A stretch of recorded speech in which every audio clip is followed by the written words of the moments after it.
Hey y'all, it's Heel Heat time. Hi everybody and welcome to Heel Heat. My name is George Coles and we're going to do an episode of It Came From the Network. Now if you're not familiar with It Came From the Network, it's where we review the weird, campy, and sometimes just downright bad stuff you can find on the WWE Network. However,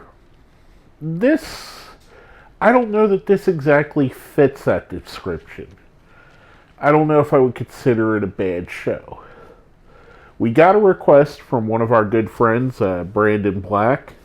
Thank you, Brandon. I know it's been a little while since you requested it. It took me a while to get around to doing it.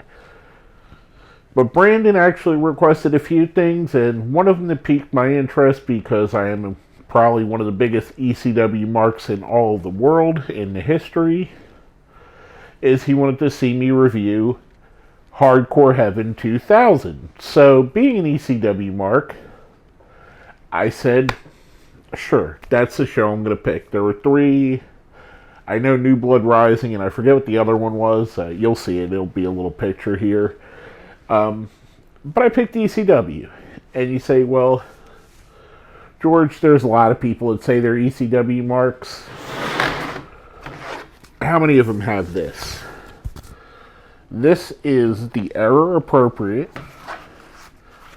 ECW World Heavyweight Championship. And I've had it since that time. This was a gift that my mother and stepfather had bought me for one of my birthdays. I couldn't tell you exactly which one. But it's the ECW World Heavyweight Championship. So yeah, I'm an ECW fan. Have been since ECW was a thing. So, let's jump right into it. ECW Hardcore Heaven 2000. We get the opening with Joel Gertner and Joey Styles doing their standard opening. Gertner saying ridiculously funny, un-PC jokes, and Joey Styles playing the straight man, trying as hard as he can not to laugh at Gertner. Gertner in no way, shape, or form would fly in today's climate, but he was hilarious. He was funny, and it fit with the extreme anything goes style. Just a great all-around talent, and Joey Styles, for my money, one of the best announcers there's ever been. We cut to them. They're going to do the commentary.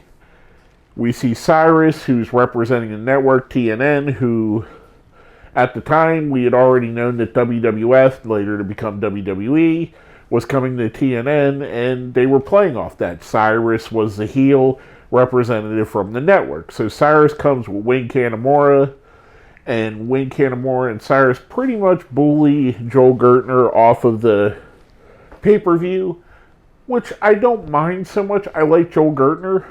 But I think the team of Cyrus and Joey Styles worked a little bit better as a commentary team. Not saying that Gertner and Styles weren't great. Just I like Cyrus and Joey a little better. It was a little more antagonistic roles. They played off each other well. Leads us to our first match between former tag team champions Masato Tanaka and Balls Mahoney. Now, this is one of those things that hasn't really aged well, much like Joel Gertner's comedy in the beginning. We've learned a lot about CTE and head injuries since this. And Balls Mahoney was always a guy that liked to take unprotected chair shots to the head. Masato Tanaka as well. Unfortunately, Balls is no longer with us, so it's hard going back and watching matches like this with Balls Mahoney in them and not think about the toll that it took on his life and took on his career, and kind of looking at it through that lens. With that being said, I didn't enjoy this match as much as I wanted to. I know these two had great matches, and if this may have been one of the great matches, but I just couldn't find joy in it because of what I know about what happens. Masato Tanaka picks up the win here. I'm going to give this match a 2. And by the way, we grade everything if this is your first video you're watching. We grade everything on a 1 to 5 scale, 1 being the worst, 5 being the best. I'm going to give this match a 2. Like I said, there were parts that I felt a little bit uncomfortable about. There were parts of it that it just didn't, I don't know, it just hasn't aged well, basically, is what I'm trying to get at. For the great things that ECW did, there's some of it that just doesn't feel right watching it through 2019 eyes. Now, next up, we had one of the staples of ECW, a three-way dance. Little Guido, who comes out with Big Sally Graziano, versus Mikey Whipwreck, who comes out with the Sinister Minister, versus Simon Diamond, who comes out with a gaggle of people, Mitch, the Prodigy and the Prodigette, and the Musketeer. Kind of inherited a couple of those people from Raven. Kind of an interesting. I liked Simon. I don't know why after ECW went away that he didn't do more. I know he did some stuff with TNA, but he never quite became as big as he could have been, in my opinion. I like Guido a lot. I love Guido. Like I said, big ECW mark. How do you not love Little Guido? This is a great match with Mikey too. This is one of the matches that stand out from ECW. They had a way, these three-way dances, which is what they called their three-way matches, they had a way of making them feel more important than just a regular triple threat match. They had a way of putting on more into it, I guess you could say, more style, more violence at times. And a lot of these three-way matches weren't your standard, what you would think of ECW, and that's a misnomer as well. ECW wasn't all blood and guts and violence. They had some of the best wrestling in the world. Some of the best wrestlers in the world went through ECW. And these are three guys that could go and wrestle in any organization at any time. I thought this was a really, really solid match. Guido picks up the win after eliminating Simon and Whipwreck. And again, it is an elimination because that's how ECW did it. I liked this match. I enjoyed it. I'm going to give it a 3. I thought it was a good match. The first match of the show, as much as Tanaka and Balls symbolized what ECW could be, this also symbolized what ECW could be. Next up, we have a setup with Kid Cash is going to wrestle C.W. Anderson. Kid Cash is in full-on Kid Rock impersonator mode. CW is part of the New Dangerous Alliance with Louis Dangerously, formerly Sign Guy Dudley, and Wild Bill Wiles. And they have Elektra with them. So before the match, Elektra and Jazz get in a little scuffle. Jazz pretty much beats her up. We had a little go back and forth. I thought this was a good match. This is another one of those things, unfortunately, with ECW closing not too long after this show, Kid Cash and C.W. Anderson were kind of part of that wave that was going to be taking ECW into the next few years. Much like ECW always had a way of recycling and re-energizing their roster. When someone would leave and new people would step up. When the Public Enemy left, the Dudley Boys stepped up. When guys like Raven left, guys like Van Dam stepped up. And, you know, it was a constant evolution because they were losing a lot of talent. They were losing people like Taz and the Dudley Boys, and Raven would leave, and Sandman. And people would come in and out of ECW. So they always were building guys for the future. And these were two of the guys that I think could have carried ECW in the next couple of years, guys. These guys, of course, the aforementioned Simon Diamond, who I think if ECW would have stuck around, would have grown to be a bigger star than he ended up being in the world of wrestling. These two guys, too, even though they're both were very successful. This match I really enjoyed again. I thought it was a fun match. It was a good match. Like I said, another thing that's kind of example of what ECW could be. Kid Cash picks up the win here. I give this match a 3. I enjoyed it. Again, we're seeing a lot of decent matches, or a couple of decent matches in a row here, building the show pretty well. This is kind of what you would expect from an undercard some good matches. They keep the great matches for later in the card. So I enjoyed it. I thought this was fun. Now next up, we have a three-way tag team match. We have Nova, Supernova at the time, and Chris Chetty versus Danny Doring and Roadkill versus Angel and DeVito, who are representing the Baldies.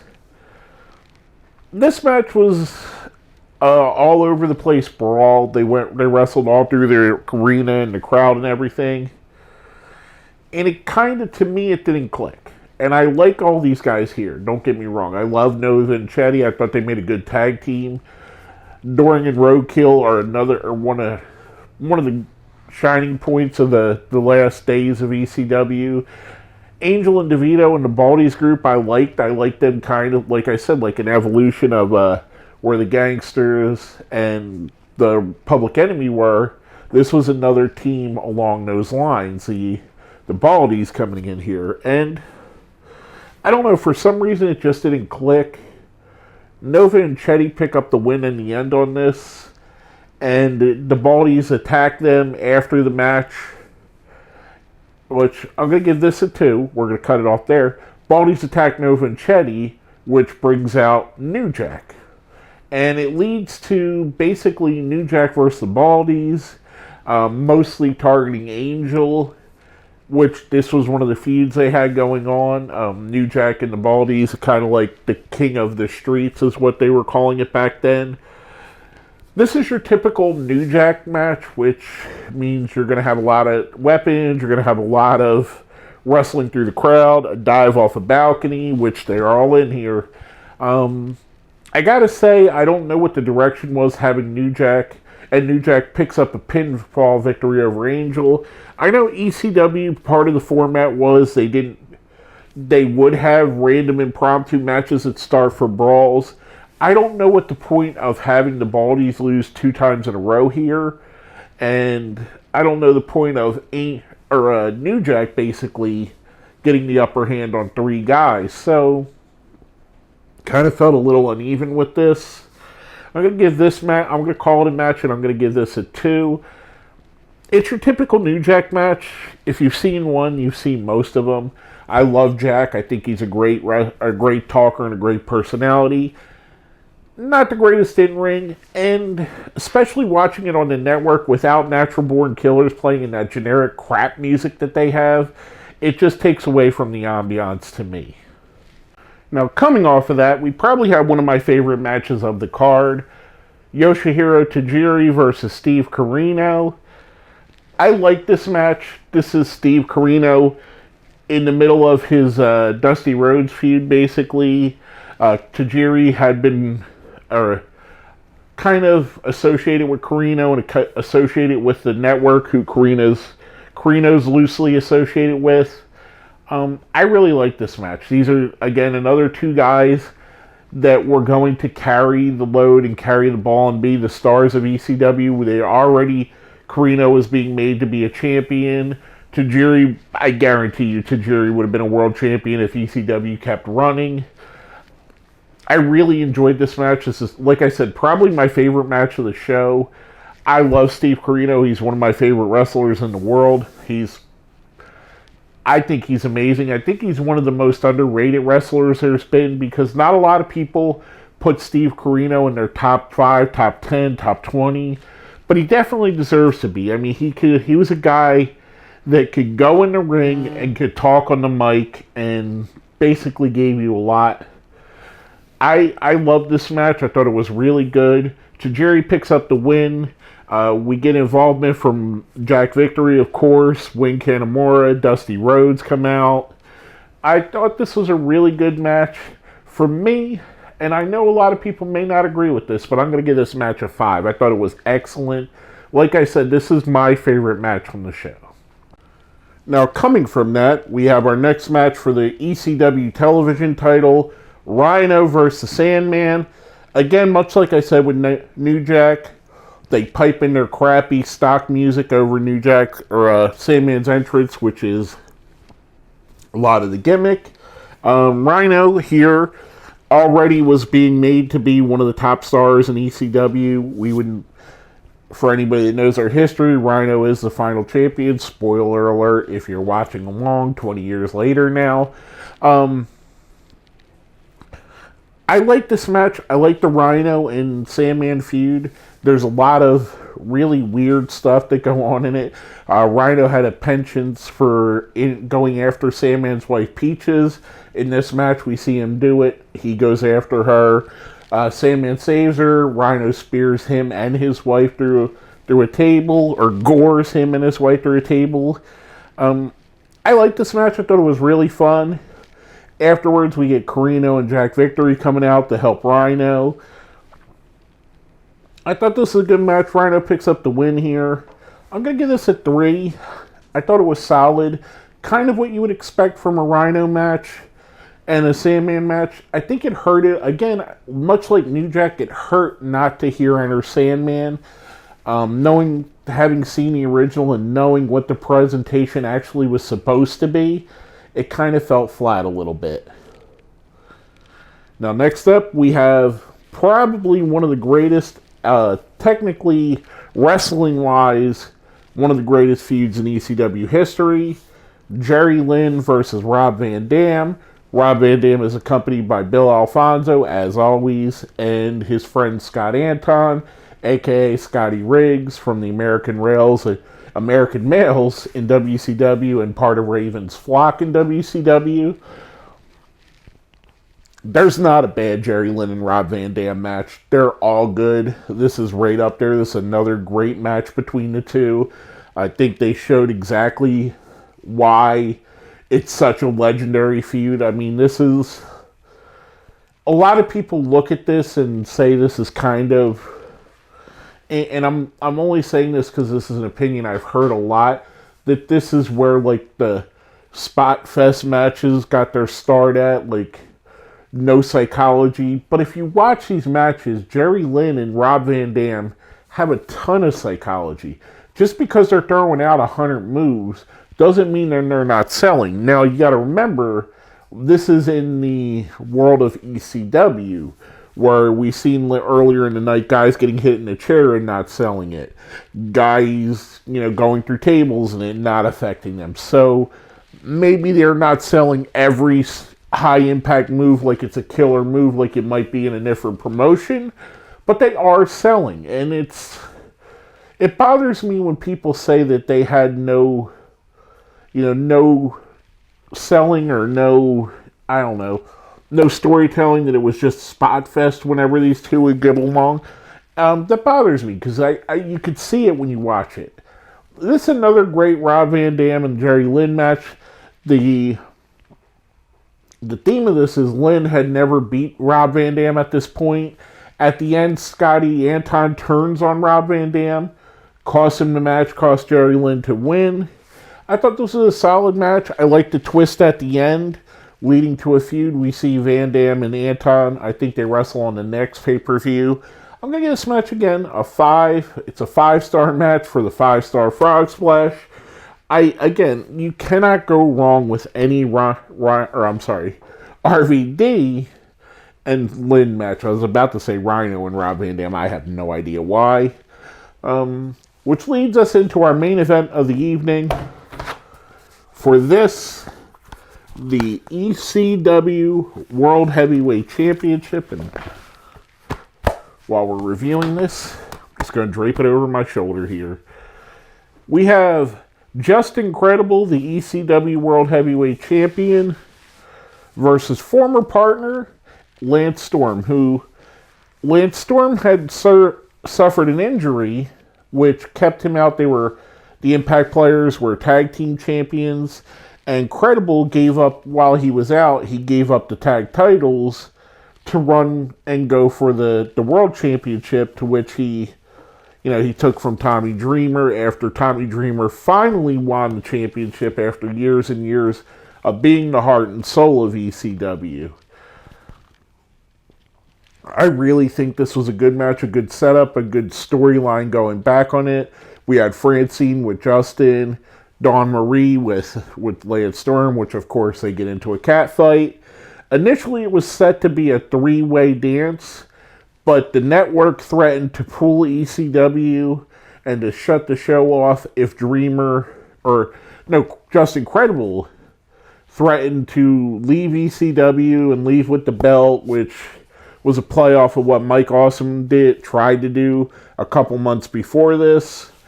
If Dreamer was stay in the match, he said if Dreamer's in this match isn't going through. Paul Heyman comes out, Paulie Dangerously. They go back and forth, and basically Dreamer decides for the good of ECW, he'll take himself out of the match so Justin and Lance can have a match together. I thought this was a really solid match, a solid main event, a solid world championship. I kind of felt like this was to be a feud builder instead of a feud ender.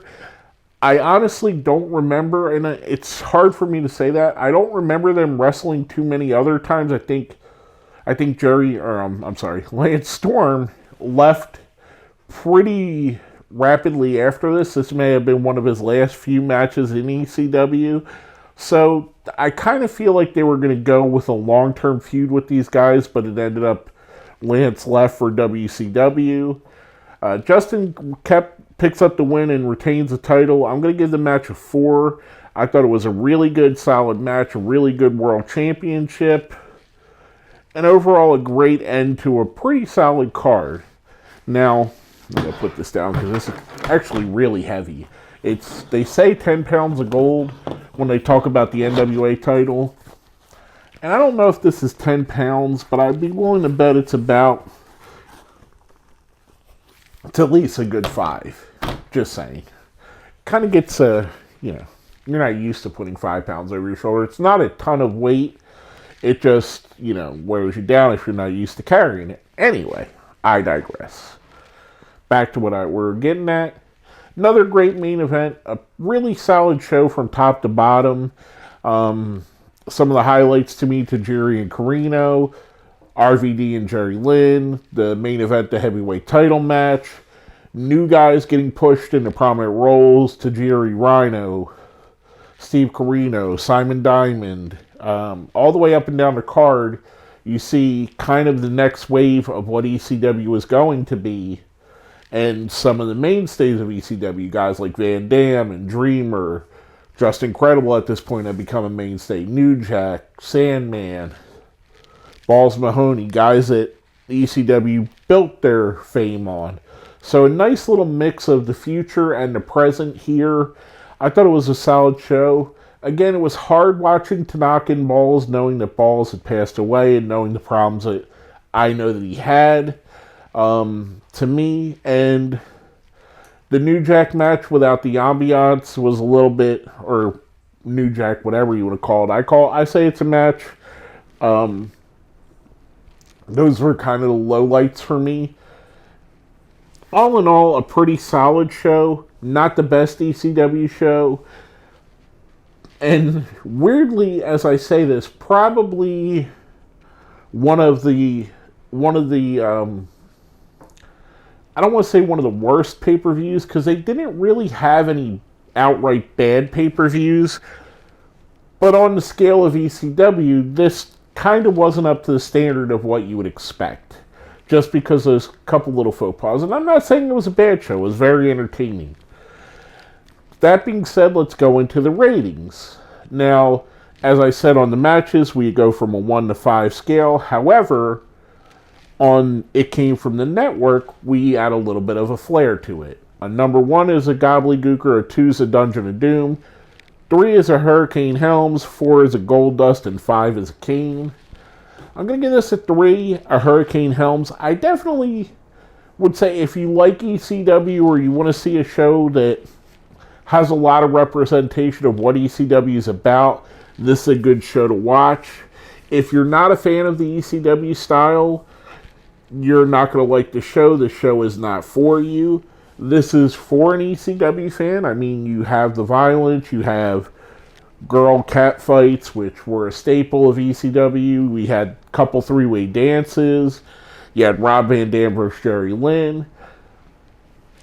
Everything kind of you would expect from an ECW show. A solid show from top to bottom, in my opinion. Very enjoyable. Couple minor things I take away from it, but again, I give it a 3, a Hurricane Helms. Once again, I want to say thank you to our friend Brandon Black for mentioning this and recommending or requesting this show. Again, I'm sorry it took so long. This is kind of one of the reasons why I don't like to take requests too much, because getting around to actually doing them takes a while for me. I work a full-time job, I'm not going to get into a whole spiel about it, but I appreciate you recommending this, and I appreciate being able to do it for you. And with all that being said, let me know what you think. Have you seen this show? Are you going to go back and watch this show? What do you think? What matches did you like? What didn't you like? Put it down here in the comments. Make sure you like and share and all that good stuff that all the other YouTubers tell you to do. It really does help, especially for a littler page like mine, to get that in there. It helps to promote, because YouTube doesn't promote our little pages.